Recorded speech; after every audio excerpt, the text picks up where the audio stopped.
ومن أحسن قولا ممن دعا إلى الله وعمل صالحا وقال إنني من المسلمين. الحمد لله نحمده ونستعينه ونؤمن به ونتوكل عليه ونعوذ بالله من شرور أنفسنا ومن سيئات أعمالنا من يهده الله فلا مضل له ومن يضلل فلا هادي له أشهد أن لا إله إلا الله وأشهد أن محمدا عبده ورسوله أرسله بالهدى ودين الحق ليظهره على الدين كله ولو كره المشركون. اللهم صل على محمد وعلى آل محمد كما صليت على إبراهيم وعلى آل إبراهيم إنك حميد مجيد. اللهم بارك على محمد وعلى آل محمد كما باركت على إبراهيم وعلى آل إبراهيم إنك حميد مجيد. أما بعد فإن خير الكلام كلام الله وخير الهدي هدي محمد صلى الله عليه وسلم وشر الأمور محدثاتها وكل محدثة بدعة وكل بدعة ضلالة. يا أيها الذين آمنوا اتقوا الله حق تقاته ولا تموتن إلا وأنتم مسلمون. اتقوا الله عباد الله. സ്നേഹം നിറഞ്ഞ സഹോദരീ സഹോദരന്മാരെ, വിശ്വാസിനികളെ, പ്രപഞ്ചനാഥനായ അള്ളാഹുവിനെ സൂക്ഷിച്ച് അള്ളാഹു സുബ്ഹാനഹു വ തആലയുടെ നിയമനിർദ്ദേശങ്ങളും വിധിവിലക്കുകളും ജീവിതത്തിന്റെ എല്ലാ സമയത്തിലും സന്ദർഭത്തിലും പാലിച്ചുകൊണ്ട് തഖ്വയോടുകൂടി ജീവിക്കണേ എന്ന് ഓർമ്മപ്പെടുത്തുന്നു, വസിയത്ത് ചെയ്യുന്നു. ജീവിതത്തിൽ എന്തെല്ലാം സ്വപ്നങ്ങൾ നമുക്കുണ്ട് എന്ന് ചോദിച്ചാൽ എന്തൊക്കെ നമുക്ക് പറയാനുണ്ടാകും? ഒരുപക്ഷെ ദീർഘമായ സമയം ഒരു പേപ്പറിനകത്തിരുന്ന് എഴുതിയാലും തീരാത്ത അത്ര ആഗ്രഹങ്ങൾ മനസ്സിൽ കൊണ്ട് നടക്കുന്ന ആളുകളാണ് നമ്മൾ. സഹോദരങ്ങളെ, അതില് എത്ര സ്വപ്നങ്ങളെ നമുക്ക് സാക്ഷാത്കരിക്കാൻ കഴിയും? എത്ര എണ്ണം യാഥാർത്ഥ്യമായി നമ്മുടെ കൈകളിൽ അത് പൂവണിഞ്ഞു കിട്ടും? വളരെ കുറച്ചായിരിക്കും. നമ്മൾ സ്വപ്നം കണ്ട് സാക്ഷാത്കരിക്കപ്പെട്ട യാഥാർത്ഥ്യമായി തീർന്ന എത്ര സ്വപ്നങ്ങളെ നമുക്ക് അനുഭവിക്കാൻ കഴിയും, ആസ്വദിക്കാൻ കഴിയും? മനോഹരമായ വീടുണ്ടാക്കി ആ വീട്ടിലേക്ക് താമസം മാറുന്നതിന്റെ തലേന്നാൾ മരണപ്പെട്ടുപോയ എത്രയോ സംഭവങ്ങൾക്ക് നമ്മൾ സാക്ഷികളായിട്ടുണ്ട്. വിവാഹത്തിന് വേണ്ടി എല്ലാം ഒരുങ്ങി തയ്യാറായി. വിവാഹം നടക്കുന്നതിന്റെ 2 ദിവസം മുമ്പ് ആക്സിഡന്റ് ആയി, വരൻ മരണപ്പെട്ടു. ഒരുപാട് സ്വപ്നങ്ങൾ കണ്ട ദിവസത്തിലേക്ക് അടുക്കുന്നതിന്റെ 2-3 ദിവസം പിന്നീട് വിവാഹം ഉറപ്പിച്ച പെൺകുട്ടിയെ അയാളുടെ സഹോദരനെ കൊണ്ട് കല്യാണം കഴിപ്പിച്ചു. എനിക്കറിയാവുന്ന ഒരു സംഭവമുണ്ട്. ഇങ്ങനത്തെ ഒരുപക്ഷെ 100 കാര്യങ്ങൾ ഒരുപക്ഷെ നിങ്ങൾക്ക് ഉദ്ധരിക്കാനും ഓർത്തെടുക്കാനും സാധിക്കുന്നുണ്ടാകും. ഞാൻ പറയുന്നത് ദുനിയാവ് ഇങ്ങനെയാണ്. ഇവിടുത്തെ സ്വപ്നങ്ങൾ എല്ലാം പൂവണിയാനുള്ളതല്ല. അത് കുറെ കാലം പ്രതീക്ഷകളായി മനസ്സിൽ ഇങ്ങനെ കാത്തു സൂക്ഷിച്ച് കൊണ്ടു നടക്കണം. ഇവിടെ പൂവണിഞ്ഞ സ്വപ്നങ്ങളെല്ലാം നമുക്ക് പൂർണ്ണാർത്ഥത്തിൽ അനുഭവിക്കാനോ ആസ്വദിക്കാനോ സാധിക്കുന്നതാകണമെന്നില്ല. എല്ലാം കയ്യിൽ വന്നണഞ്ഞപ്പോഴും അത് അനുഭവിക്കാൻ ആരോഗ്യസ്ഥിതി സമ്മതിക്കാത്ത ആളുകൾ നമ്മുടെയൊക്കെ കൂട്ടത്തിലുണ്ട്. അല്ലാഹു എല്ലാവർക്കും രോഗശമനം നൽകി അനുഗ്രഹിക്കുമാറാകട്ടെ. നിങ്ങൾ നോക്കി, ഒരു പരിധിയുമില്ലാതെ സ്വപ്നം കാണാനും സ്വപ്നം കണ്ടതെല്ലാം യാഥാർത്ഥ്യമാക്കാനും അതെല്ലാം അനുഭവിച്ച് തീർക്കാനും കഴിയാവുന്ന ഒരു ഇടം ഉണ്ട്, ഒരു ലോകമുണ്ട്. നമ്മെ കാത്തിരിക്കുന്ന അള്ളാഹുവിന്റെ മഹത്തായ ഒരു സമ്മാനമാണ്. നമ്മുടെ ജീവിതത്തിൽ മറക്കാൻ കഴിയാത്ത, മറക്കാൻ പാടില്ലാത്ത, എപ്പോഴും ഉള്ളിൽ കൊണ്ടു നടക്കേണ്ട ഒരു സ്വപ്നമാണത്. നമ്മൾ എന്തൊക്കെ ആഗ്രഹിക്കുന്നുണ്ടോ അതെല്ലാം നമുക്ക് ലഭിക്കും. നമ്മൾ എന്തെല്ലാം ഇച്ഛിക്കുന്നുണ്ടോ അതൊക്കെ നമ്മുടെ കയ്യിൽ വന്നണയും. അത് നമുക്ക് പൂർണ്ണാർത്ഥത്തിൽ ആസ്വദിക്കാനും അനുഭവിക്കാനും സാധിക്കും. സൂറത്ത് സുഖ്റഫിലെ 71-ാമത്തെ ആയത്തിൽ അല്ലാഹു പറയുന്നു, യുതാഫു അലൈഹിം ബിസുഹാഫിൻ മിൻ ദഹബ് വഅക്വാബിൻ വഫീഹാ മാ തശ്തഹീഹിൽ അൻഫുസു വതലദ്ദുൽ അയ്യുൻ വഅൻതും ഫീഹാ ഖാലിദൂൻ. സ്വർണ്ണത്തളികകളിൽ സ്വർണത്തിന്റെ ചഷകങ്ങളിൽ അവർക്ക് ചുറ്റും പലതും ഇങ്ങനെ ചുറ്റി നടക്കും. പല വിഭവങ്ങളും കൊണ്ട് അവർക്ക് ചുറ്റും സേവകരിങ്ങനെ ചുറ്റി നടക്കും. അല്ലാഹു പറയുന്നൊരു വാചകമുണ്ട്, മനസ്സുകൾ എന്തിനു വേണ്ടിയാണോ ആഗ്രഹിക്കുന്നത്, ഇച്ഛിക്കുന്നത്, അവർക്കത് അവിടെ ലഭിക്കും. എന്തെല്ലാമാണോ കണ്ണിന് ആസ്വാദനം ലഭിക്കുന്നത് അതെല്ലാം അവിടെ അവർക്ക് ലഭിക്കും. നിങ്ങൾ അതിൽ എന്നും ശാശ്വതരായിരിക്കും. നമുക്ക് ഓഫറുകളുടെ ഒരു ലോകത്താണ് നമ്മൾ ജീവിക്കുന്നത്. നമ്മളൊരു ഷർട്ട് വാങ്ങുന്നുണ്ടെങ്കിൽ പലരും ഒരു വസ്തു എന്തെങ്കിലും ഉപകരണം വാങ്ങുന്നുണ്ടെങ്കിൽ അല്ലെ കടകളിൽ ഇങ്ങനെ കയറി നോക്കും എവിടെ വിലക്കുറവ്. ചില ആളുകളൊക്കെ ഓൺലൈനിൽ നോക്കും ഏത് കാലത്തെ ഏത് സീസണിലാ ഓഫർ ഉണ്ടാവുക, കൂടുതൽ ഓഫർ നോക്കുക. സുഹൃത്തുക്കളെ, നമുക്ക് കിട്ടാവുന്നതിലെ ലോകത്ത് ഒരാൾക്കും ലഭിക്കാത്ത, ഒരാൾക്കും നൽകാൻ കഴിയാത്ത വലിയ ഓഫറാണ് അള്ളാഹു അതിലൂടെ നൽകുന്നത്. ഈ വാചകത്തെ, ഈ ആയത്തിന്റെ ഈ ശകലത്തെ പൂർണ്ണമായും മനസ്സിലാക്കാനുള്ള മാനസികമായ കരുത്ത് പോലും നമുക്കുണ്ടോ നമ്മൾ ചിന്തിച്ചു പോകും. നമ്മുടെ ചിന്തക്ക് അത് ഉൾക്കൊള്ളാൻ കഴിയാത്ത അത്ര വലിയ ഓഫർ. നിങ്ങൾ എന്തിനു വേണ്ടി ആഗ്രഹിക്കുന്നുവോ അതവിടെ. ഇതിനേക്കാൾ വലിയ ഓഫർ നൽകാൻ ലോകത്ത് ആർക്ക് സാധിക്കും? ഇതിനേക്കാൾ വലിയ ഓഫർ എവിടെയാണ് നമുക്ക് കിട്ടുക? നിങ്ങൾ എന്താണോ ആവശ്യപ്പെടുന്നത് അതവിടെ നിങ്ങൾക്കുണ്ടാകും. നിങ്ങൾ എന്താണോ ആവശ്യപ്പെടുന്നത് അത് നിങ്ങൾക്ക് അവിടെ ഉണ്ടാകും. സ്വർഗത്തിലെ അനുഗ്രഹങ്ങൾ വാക്കുകൾ കൊണ്ട് വർണ്ണിക്കാൻ കഴിയാത്തതാണ്. ഫി ജന്നത്തിൻ ആലിയ ലാ തസ്മഉ ഫീഹാ ലാഗിയ. വിശ്വാസികൾ, നന്മ ചെയ്തവർ ഉന്നതമായ സ്വർഗത്തിലായിരിക്കും. അവരവിടെ അർത്ഥമില്ലാത്ത വ്യർത്ഥമായതൊന്നും കേൾക്കുകയില്ല. ഫിഹാ ഐനുൻ ജാരിയ, അതിലൊഴുകുന്ന പുഴയുണ്ട്. ഫിഹാ സുറുറും മർഫൂഅ, അതിൽ ഉയർത്തി സംവിധാനിക്കപ്പെട്ട ചാരുകട്ടിലുകളുണ്ട്. വഅക്വാബും മൗദൂഅ, അവിടെ നിരത്തി വെക്കപ്പെട്ട പാനപാത്രങ്ങളുണ്ട്. വനമാരിഖു മസ്ഫൂഫ, അവിടെ ഇങ്ങനെ അണിയണിയായി വെച്ച തലയണകളുണ്ട്. വസറാബിയ്യു മബ്സൂസ, വിരിക്കപ്പെട്ട പരവതാനികളുണ്ട്. വിരിച്ചു വെക്കപ്പെട്ട പരവതാനികളുണ്ട്. സ്വർഗത്തെ അള്ളാഹു നമുക്ക് വിശദീകരിച്ചു. എത്ര വിശാലമാണ്! എത്ര ആളുകൾക്ക് സ്വർഗത്തിലേക്ക് പോകാൻ കഴിയും, എത്ര ആളുകൾക്ക് അവിടെ താമസിക്കാൻ കഴിയും അല്ലെ? ഒരു വീട്, വലിയ വീടാണ്, ആഡംബരമാണ് അല്ലെ? ആളുകളുടെ സമ്പത്തിന്റെ ഒരടയാളം എവിടെ കാണാൻ പറ്റുക? വീട് നോക്കിയാൽ അങ്ങനെ. വീടാണ് മിക്ക ആളുകളുടെയും സാമ്പത്തിക സ്ഥിതിയുടെ അളക്കാനുള്ളൊരു അളവ് പോയി. വലിയ വീടാണ്. വിശാലത കൂടുന്തോറും നമുക്കത് വല്ലാത്ത ആസ്വാദനം നൽകുന്നു, അല്ലെങ്കിൽ നമ്മുടെ പ്രതാപം വർദ്ധിക്കുന്നു എന്നൊക്കെയാണ് ചിന്തിക്കുക. നമുക്ക് സ്വർഗത്തെ കുറിച്ച് അള്ളാഹു പറഞ്ഞ വാചകം എന്താ അറിയോ? സാബിഖൂ ഇലാ മഗ്ഫിറത്തിൻ മിർ റബ്ബിക്കും വജന്നത്തിൻ. ഈ മനുഷ്യരെ, നിങ്ങൾ അള്ളാഹുവിന്റെ പാപമോചനത്തിലേക്ക് മത്സരിക്കുക, അള്ളാഹുവിന്റെ സ്വർഗത്തിലേക്ക് നിങ്ങൾ മത്സരിക്കുക. അതിന്റെ വിശാലത എത്രയാണെന്നറിയാമോ? ഈ ഭൂമി മുഴുവൻ സ്വർഗമാണെങ്കിലോ എത്ര വലുപ്പമുണ്ടാവും?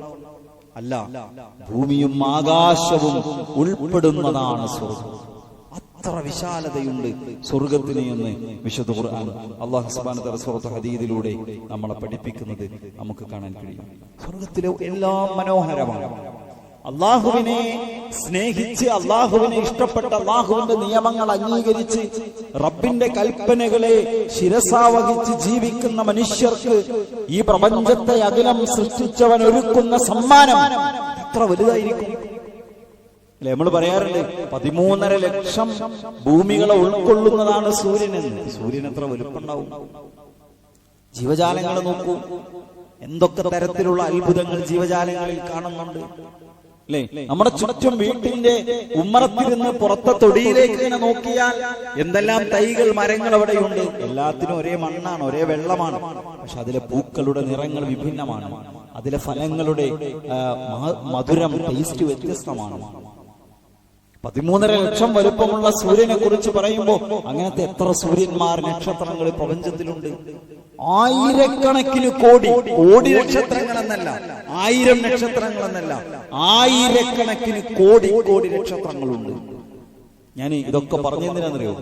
ഇതൊക്കെ സൃഷ്ടിച്ച അള്ളാഹു ഉണ്ടല്ലോ, അവൻ നമുക്ക് വേണ്ടി ഒരുക്കുന്ന സമ്മാനം അത് എത്ര വലുതായിരിക്കും, എത്ര സുന്ദരമായിരിക്കും. നമ്മുടെ ചെറിയ ബുദ്ധി കൊണ്ട്, നമ്മുടെ ചെറിയ ചിന്ത കൊണ്ട് അതിന്റെ ഉള്ളിലിട്ട് ഭാവനയിൽ കൊണ്ടുവരാൻ കഴിയുന്നതല്ല ആ സ്വർഗം. സ്വർഗത്തെക്കുറിച്ച് അല്ലാഹുവിന്റെ റസൂൽ പഠിപ്പിക്കുന്ന ഒരു വാചകം നമുക്ക് കാണാൻ കഴിയും. എന്താ പറഞ്ഞത്? പ്രവാചകൻ പറഞ്ഞു, അതിലെ ഭവനങ്ങൾ സ്വർണത്തിന്റെയും വെള്ളിയുടെയും കല്ലുകൾ കൊണ്ടുണ്ടാക്കിയതാണ്. അതിന്റെ അന്തരീക്ഷം മുഴുവൻ കസ്തൂരിയുടെ സുഗന്ധമാണ്. അതിലെ ചരൽ കല്ലുകൾക്ക് മുത്തുകളെ പോലെയാണ്. അതിന്റെ മണ്ണ് കുങ്കുമമാണ്. ആരെങ്കിലും അതിലേക്ക് പ്രവേശിച്ചാൽ അവനത് ആസ്വദിക്കും, അവൻക്കൊരിക്കലും മടുപ്പുണ്ടാവുകയില്ല. അവനതിൽ നിത്യവാസിയായിരിക്കും, ഒരിക്കലും മരിക്കുകയില്ല. അവന്റെ വസ്ത്രങ്ങൾ നുരുമ്പിച്ചു പോവുകയോ അവന്റെ യുവത്വം നശിച്ചു പോവുകയോ. മടുപ്പില്ലാത്ത എന്തെങ്കിലും ഉണ്ടല്ലോ ലോകത്തിൽ? എന്താണെങ്കിലും കുറെ കാലം ഉപയോഗിച്ച് നമുക്കൊരു മടുപ്പ്, ഒരു മാറ്റം വേണം. നമ്മൾ ചിന്തിക്കും സുഹൃത്തുക്കളെ, മടുപ്പില്ലാത്ത ലോകമാണ് സ്വർഗ്ഗം. ഒന്നും മടുക്കൂല, ഒന്നും അവസാനിക്കൂല. അന്ന് പ്രയോഗിച്ചെന്താ? നിങ്ങളുടെ യുവത്വം നശിച്ചു പോകൂല എന്നാണ്. അല്ലാഹു സുബ്ഹാനഹു വ തആല സ്വർഗാവകാശികളോട് പറയുന്നുണ്ട്, നിങ്ങൾ സംതൃപ്തരാണോ? നമ്മളെപ്പോഴും ഉദ്ധരിക്കാറുള്ള ഹദീസാണ്.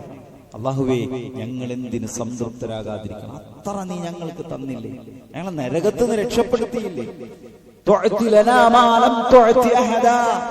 ലോകത്തൊരാൾക്കും കൊടുക്കാത്ത അത്ര ഞങ്ങൾക്ക് നീ തന്നിട്ടുണ്ട്. അല്ലാഹു പറയാ, ഞാൻ കുറച്ചും കൂടി തരാം, ഇനി കുറച്ചും കൂടി തരാം. ഇത് പറയുന്നൊരു വാചകമുണ്ട്,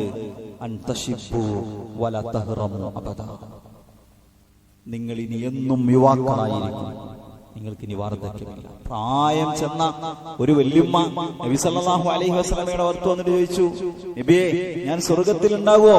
നബി പറഞ്ഞു, ഉണ്ടാവില്ല. അവർ വിഷമിച്ച് തിരിച്ചു പോകാൻ നിൽക്കുമ്പോൾ തിരിച്ചു വിളിച്ചിട്ട് നബി പറഞ്ഞു, സ്വർഗത്തിൽ വൃദ്ധരുണ്ടാവില്ല. എല്ലാ വൃദ്ധ സ്വർഗത്തിൽ വാർദ്ധക്യത്തിൽ മരിച്ചു പോയാലും അവരുടെ പ്രായം യുവത്വമായിരിക്കും, അവർ യുവത്വമായിരിക്കും.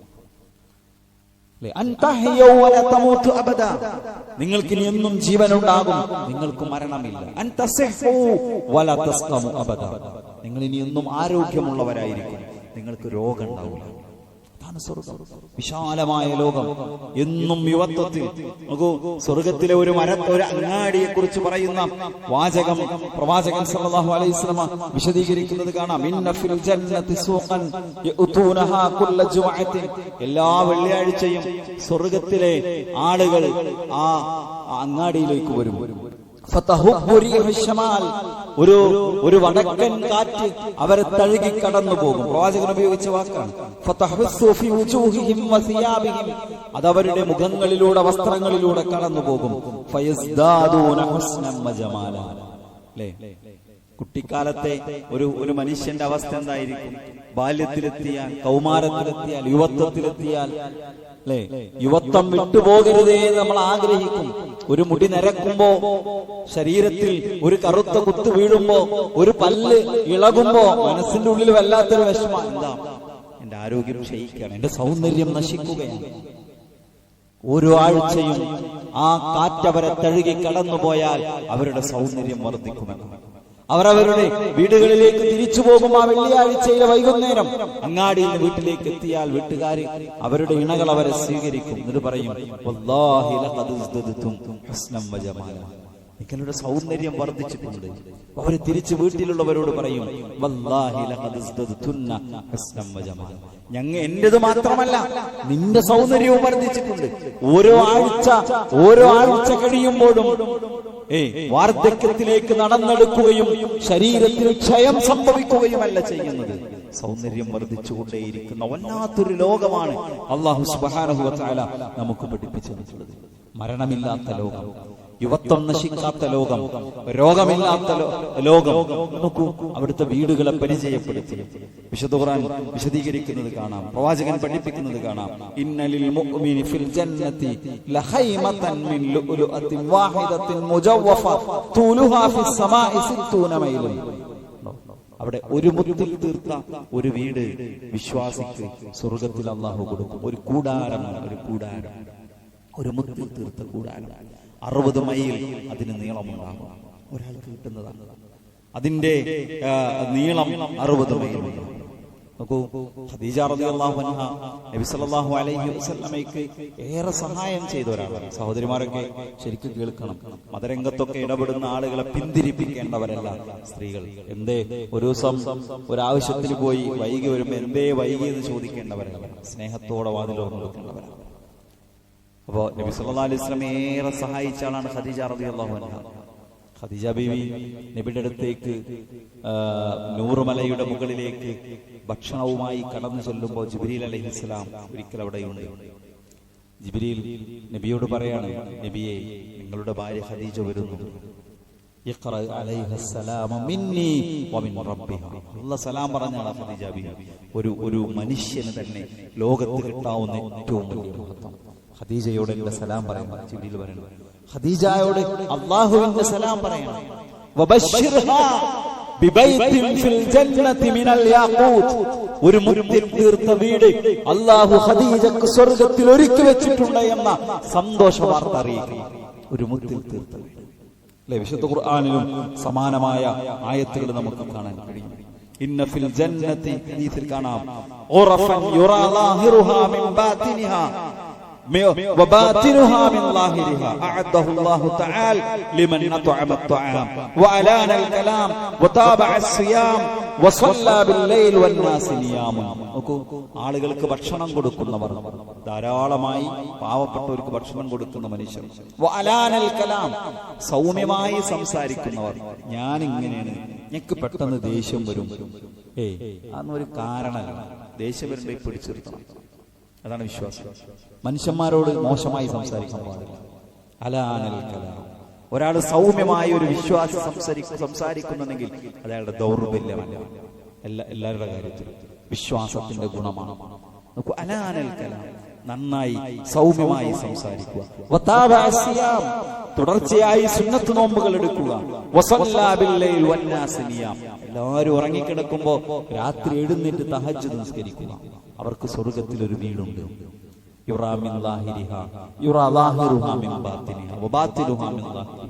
അതിന്റെ പുറത്തേക്ക് നിന്ന് നോക്കിയാൽ അകത്തേക്കും അകത്ത് നിന്ന് നോക്കിയാൽ പുറത്തേക്കും കാണാം. ഒരു മനോഹരമായ മണിമേടയെ കുറിച്ച് അല്ലാഹു സുബ്ഹാനഹു വ തആല പഠിപ്പിച്ചിരിക്കുന്നു.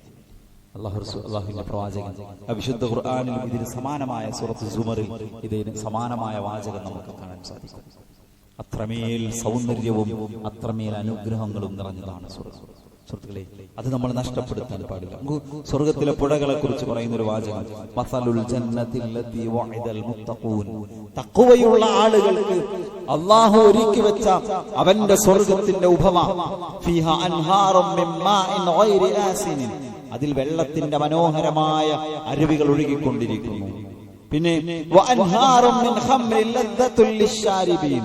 അതിൽ കുടിക്കുന്നവർക്ക് ആസ്വാദനം നൽകുന്ന മദ്യത്തിന്റെ പുഴ ഒഴുകിക്കൊണ്ടിരിക്കുന്നു. വഅൻഹാറും മിൻ അസലിൻ മുസഫ. അതിൽ പിന്നെ ശുദ്ധമായ തേനിന്റെ തേനാറുകളുണ്ട്. അതിന്റെ ആദ്യ ഭാഗത്ത് വഅൻഹാറും മിൻ ലബനിൻ ലം യതഗയ്യർ തഅമുഹു. രുചിക്കൊരു വ്യത്യാസവും വരാത്ത പാലിന്റെ പാലാഴികളുണ്ട്. സ്വർഗത്തിൽ പാലാടികളുണ്ട്, സ്വർഗത്തിൽ തേനാറുകളുണ്ട്, സ്വർഗത്തിൽ മദ്യത്തിന്റെ പുഴയുണ്ട്, സ്വർഗത്തിൽ സാധാരണ വെള്ളത്തിന്റെ പുഴയുണ്ട്. ഞാൻ ഈ അടുത്തൊരാൾ എനിക്കൊരു വീഡിയോ അയച്ചു. അതിലെന്താ പറയണമെന്നറിയോ? ഒരാൾ ഇതിനെ പരിഹസിക്കണം. എന്താ പരിഹാസം? പാലിന്റെ പുഴയോ, പാലിന് ഭംഗി ഉണ്ടാവണമെങ്കിൽ അത് കുപ്പിയിൽ കിട്ടണം.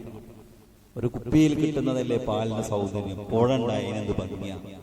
നമ്മുടെ സുഹൃത്തുക്കളെ, സ്വർഗത്തെ നമ്മൾ മനസ്സിലാക്കേണ്ടത് സ്വർഗത്തിലെ പഴങ്ങളെ കുറിച്ച് പറയുമ്പോൾ, സ്വർഗത്തിലെ മരത്തെ കുറിച്ച് പറയുമ്പോൾ, സ്വർഗത്തിലെ വീടുകളെ കുറിച്ച് പറയുമ്പോൾ നമുക്ക് മനസ്സിലാകുന്ന ഒരു ഭാഷയാണ് അല്ലാഹു ഉപയോഗിച്ചിട്ടുള്ളത്.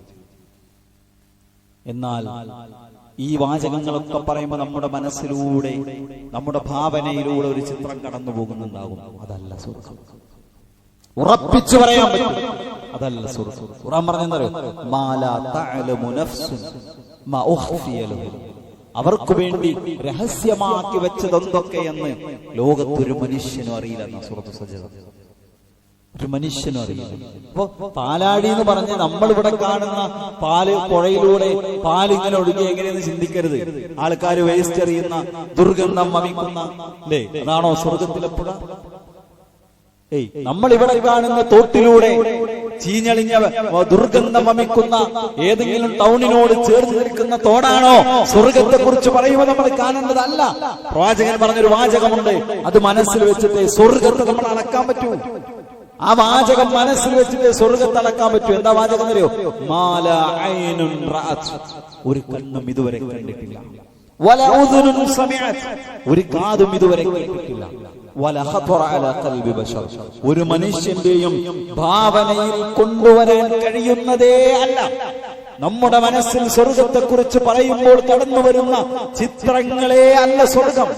അല്ലാഹുവിന്റെ റസൂൽ വളരെ കൃത്യമായി നമ്മളെ പഠിപ്പിക്കാൻ, ഒരു കണ്ണും ഇന്നേ വരെ കണ്ടിട്ടില്ലാത്ത, ഒരു കാതും ഇന്നേ വരെ കേട്ടിട്ടില്ലാത്ത, ഒരു മനുഷ്യനും തന്റെ ഭാവനയിൽ കൊണ്ടുവരാൻ കഴിയാത്ത മനോഹരമായ ഒരു ലോകം, അതാണ് സ്വർഗം. അത് അല്ലാഹു സുബ്ഹാനഹു വ തആല വിശ്വാസികൾക്ക് വേണ്ടി ഒരുക്കി വെച്ചിരിക്കുന്നു, സൽക്കർമ്മങ്ങൾ ചെയ്യുന്നവർക്ക് വേണ്ടി ഒരുക്കി വെച്ചിരിക്കുന്നു. അബൂ ഹുറൈറ റളിയല്ലാഹു അൻഹു പറയുന്നു, ഇന്ന ഫിൽ ജന്നതി മിഅത ദറജ, സ്വർഗ്ഗത്തിന് 100 പദവികളുണ്ട്, 100 തട്ടുകളുണ്ട്. അഅദ്ദഹല്ലാഹു ലിൽ മുജാഹിദീന ഫീ സബീലില്ലാഹ്, അല്ലാഹുവിന്റെ മാർഗ്ഗത്തിൽ ധർമ്മസമരം നടത്തുന്നവർക്ക്, അല്ലാഹുവിന്റെ ദീനിനു വേണ്ടി പണിയെടുക്കുന്നവർക്ക് അല്ലാഹു തയ്യാറാക്കി വെച്ചതാണത്. മാ ബൈന ദറജതൈനി കമാ ബൈന സമാഇ വൽ അർദ്, 2 തട്ടുകൾക്കിടയിലുള്ള വലുപ്പം അകലം എത്രയാണെന്നറിയാമോ? ഭൂമിക്കും ആകാശത്തിനും ഇടയിലുള്ള അത്രയും വിശാലതയാണ്.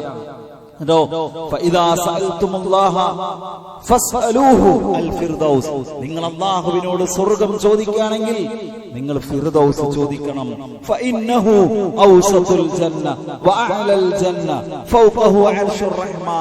സ്വർഗത്തിന്റെ നടുവിൽ ഏറ്റവും മുകളിലായിട്ടുള്ള അല്ലാഹുവിന്റെ അർശിന്റെ തൊട്ടു താഴെയുള്ള മനോഹരമായ സ്വർഗത്തിലെ ഏറ്റവും നല്ല ഇടമാണ് ഫിർദൗസ്. അവിടെ നിങ്ങൾ അല്ലാഹുവിനോട് സ്വർഗം ചോദിക്കുമ്പോ ഫിർദൗസ് തന്നെ ചോദിക്കണേ എന്ന് പ്രവാചകൻ സല്ലല്ലാഹു അലൈഹി വസല്ലം പഠിപ്പിക്കുന്നു.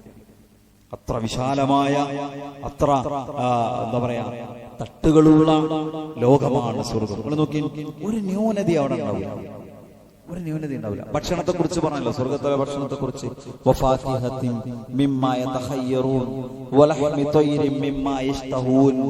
നിങ്ങൾ തെരഞ്ഞെടുക്കുന്ന പഴങ്ങൾ കിട്ടും, അല്ലേ? നിങ്ങൾക്ക് ഇഷ്ടമുള്ള പക്ഷികളുടെ മാംസങ്ങൾ കിട്ടും.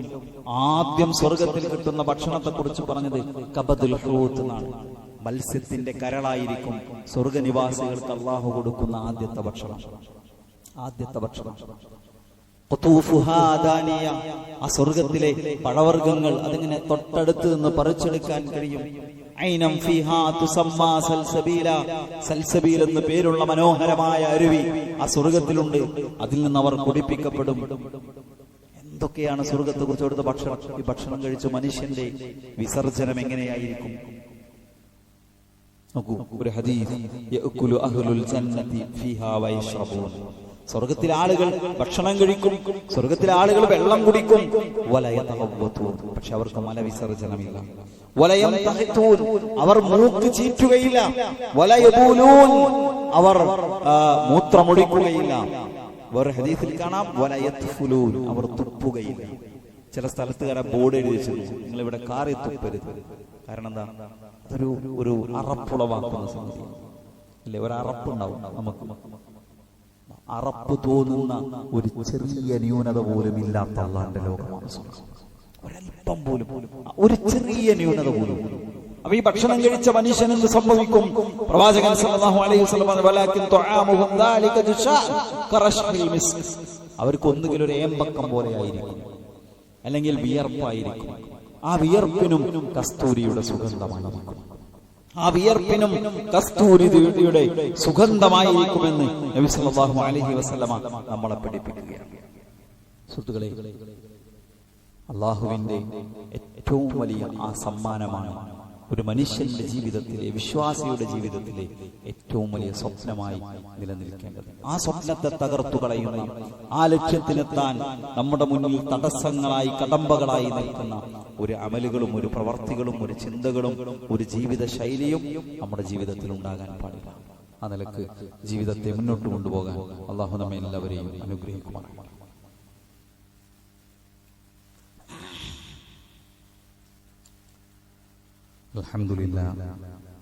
അൽഹംദുലില്ലാഹി റബ്ബിൽ ആലമീൻ വസ്സലാത്തു വസ്സലാമു അലാ നബിയിനാ മുഹമ്മദിൻ വഅലാ ആലിഹി വഅസ്ഹാബിഹി അജ്മഈൻ. അമ്മാ ബഅദ്. ഇത്തഖുല്ലാഹ ഇബാദല്ലാഹ്. സ്നേഹം നിറഞ്ഞ സഹോദരി സഹോദരന്മാരെ, വിശ്വാസികളെ, അല്ലാഹുവെ സൂക്ഷിച്ച് ജീവിക്കണേ എന്ന് ഒരിക്കൽ കൂടി ഓർമ്മപ്പെടുത്തുന്നു, വസിയത്ത് ചെയ്യുന്നു. അല്ലാഹു അവന്റെ സജ്ജനങ്ങളിൽ, മുത്തഖീങ്ങളിൽ നമ്മെ എല്ലാവരെയും ഉൾപ്പെടുത്തി അനുഗ്രഹിക്കുമാറാകട്ടെ. ഇന്നത്തെ നമ്മുടെ കളക്ഷൻ പള്ളി പരിപാലന ഫണ്ടിലേക്കുള്ളതാണ്. എല്ലാവരും മനസ്സറിഞ്ഞ് ഈ റബ്ബിന്റെ ഭവനത്തെ പരിപാലിക്കുന്നതിന് വേണ്ടി സ്വതഖകളിൽ നിന്ന് നൽകണം എന്ന് ഓർമ്മപ്പെടുത്തുന്നു. സ്വർഗത്തിലെ ഏറ്റവും വലിയ അനുഗ്രഹം ഏതാണെന്നറിയാമോ? സ്വർഗത്തിൽ ഒരു മനുഷ്യന് കിട്ടുന്ന ഏറ്റവും വലിയ സന്തോഷം എന്തായിരിക്കും? അത് നേരത്തെ പറഞ്ഞ ഹദീസിന്റെ ഒരു ബാക്കി ഭാഗമുണ്ട്. അള്ളാഹു സ്വർഗാവകാശികളോട് 3 തവണ ചോദിക്കുന്നു, നിങ്ങൾ സംതൃപ്തരാണോ? 3ാമത്തെ തവണ ചോദിക്കുമ്പോഴും സ്വർഗത്തിലെ ആളുകൾ പറയാ, കൈഫലാ നർദാ യാ റബ്ബ്, ഞങ്ങൾ എന്തിന് അള്ളാഹുവെ തൃപ്തിപ്പെടാതിരിക്കണം? അത്ര നീ ഞങ്ങൾക്ക് തന്നിട്ടുണ്ട്. അപ്പൊ അള്ളാഹ് പറയണം, എന്നാ ഞങ്ങൾക്ക് കുറച്ചുകൂടി തരാം, കുറച്ചുകൂടി ഞാൻ നിങ്ങൾക്ക് വർദ്ധിപ്പിച്ചു തരാം. ഫയക്ഷിഫുൽ ഹിജാബ് ഫമാ ഉഅതു ശൈഅൻ അഹബ്ബ ഇലൈഹിം മിനൻ നദരി ഇലാ റബ്ബിഹിം. അപ്പോൾ മറ നീങ്ങിയാൽ സ്വർഗത്തിലെ ആളുകൾ അല്ലാഹുവിനെ കാണും. റസൂൽ പറയുന്നു, ഫമാ ഉഅതു ശൈഅൻ അഹബ്ബ ഇലൈഹിം മിനൻ നദരി ഇലാ റബ്ബിഹിം. അല്ലാഹുവിനെ കണ്ണുകൊണ്ട് കാണുക എന്നതിനേക്കാൾ ഇഷ്ടമുള്ള ഒന്നും സ്വർഗത്തിൽ വേറെ ഉണ്ടാവില്ല. ഒരു മനുഷ്യന് ഏറ്റവും സന്തോഷം ഉണ്ടാവുക പടച്ച റബ്ബിനെ കാണുക വല്ലാത്ത സംഭവമല്ലേ? ഈ പ്രപഞ്ചത്തിന്റെ മുഴുവൻ സൃഷ്ടാവിനെ, പരിപാലകനെ, നമ്മ ഉണ്ടാക്കിയ അല്ലാഹുവിനെ കണ്ണുകൊണ്ട് കാണാൻ കഴിയുക എന്നാൽ അതിനേക്കാൾ വലിയ നിഅമത്ത് എന്താണ്? നമ്മള് ഏറ്റവും അടുത്തൊരാളെ ഒരു 10 കൊല്ലത്തിന് ശേഷം കണ്ട എന്താ സംഭവിക്കും? നമ്മൾ കെട്ടിപ്പിടിക്കും, നമ്മളെ കണ്ണ് നിറയും, അല്ലെ? നമ്മൾ കരഞ്ഞു പോകും. അത് സന്തോഷത്തിന്റെ കണ്ണുനീരാണ്. കുറച്ച് ഇടവേളയ്ക്ക് ശേഷം ഇവിടുത്തെ ഏറ്റവും സ്നേഹത്തിൽ കഴിഞ്ഞിരുന്ന ഒരാളെ കാണുമ്പോൾ നമുക്കൊരു സന്തോഷമുണ്ടെങ്കിൽ അല്ലാഹുവിനെ കാണുമ്പോൾ ഉണ്ടാവുന്ന സന്തോഷത്തിലായിരിക്കും. ആ പ്രവാചകൻ പറഞ്ഞത്, ഏറ്റവും അധികം ഒരു വിശ്വാസിക്ക് ഇഷ്ടമുള്ളത് അല്ലാഹുവിനെ കാണലായിരിക്കും. അതിനോളം വലിയ സന്തോഷം വേറൊന്നും ഉണ്ടാവില്ല. പ്രവാചകൻ പറഞ്ഞു, 14ാം രാവിലെ മേഘങ്ങളില്ലാത്ത മാനത്ത് നിങ്ങളൊരു പൂർണ്ണ ചന്ദ്രനെ കാണുന്ന അതേപോലെ അല്ലാഹുവിനെ കാണും. സ്വർഗത്തിൽ വിശ്വാസികൾക്ക് കിട്ടുന്ന ഏറ്റവും വലിയ സമ്മാനമാണ്. സുഹൃത്തുക്കളെ, നമ്മൾ എന്തിനാ അവിടെ ജീവിക്കുന്നത്? നമ്മൾ എന്തിനാ ജീവിക്കുന്നത്? നമ്മളോട് ആ ചോദ്യം ചോദിച്ചു നോക്കി. കുറെ സമ്പാദിക്കാനാണോ? കുറെ ഭക്ഷണം കഴിക്കാനാണോ? കുറെ ആസ്വദിക്കാനാണോ? എന്തിനാ നമ്മൾ ജീവിക്കുന്നത്? നമ്മുടെ ജീവിതത്തിന്റെ ലക്ഷ്യം സ്വർഗത്തിലെത്തി അള്ളാഹനെ കണ്ണുകൊണ്ട് കാണുന്ന ആ ഒരു നിമിഷത്തിൽ നമുക്ക് സാക്ഷികളാവാൻ കഴിയും, നമുക്ക് കാണാൻ കഴിയും. ഈ ജീവിതം അവിടെയാണ് അവസാനിക്കേണ്ടത്. ഇവിടുത്തെ നൈമിഷികമായ ആസ്വാദനം നൽകുന്ന മതവിരുദ്ധമായ ഒന്നും ആസ്വദിക്കാൻ പറ്റില്ല എന്നല്ല. മതം അനുവദിച്ച ഒരുപാട് ആസ്വാദനങ്ങളുണ്ട്. അതൊന്നും നമ്മൾ ഹറാമാക്കാൻ പാടില്ല. അല്ലാഹു ഹലാലാക്കിയതൊന്നും ഹറാമാക്കാൻ പാടില്ല. പക്ഷേ നമ്മുടെ ദീനിന് വിരുദ്ധമായ, നമ്മുടെ വിശ്വാസങ്ങൾക്ക് വിരുദ്ധമായ, നമ്മുടെ പ്രവാചകൻ പഠിപ്പിച്ച അധ്യാപനങ്ങൾക്ക് വിരുദ്ധമായ ഒന്നും നമ്മുടെ ജീവിതത്തിൽ ഉണ്ടാകരുത്. അതിന്റെ ആസ്വാദനത്തിനെല്ലാം ചെറിയ ആയുസ്സേ. അത് തന്നെ കുറച്ച് വലിയ കുറ്റമുള്ള, കുറച്ചും കൂടി അത് ഒരു തെറ്റാണെന്ന് അറിയുന്ന ഒരു മനുഷ്യനെ സംബന്ധിച്ചിടത്തോളം ആസ്വാദനമേ ഉണ്ടാവില്ല.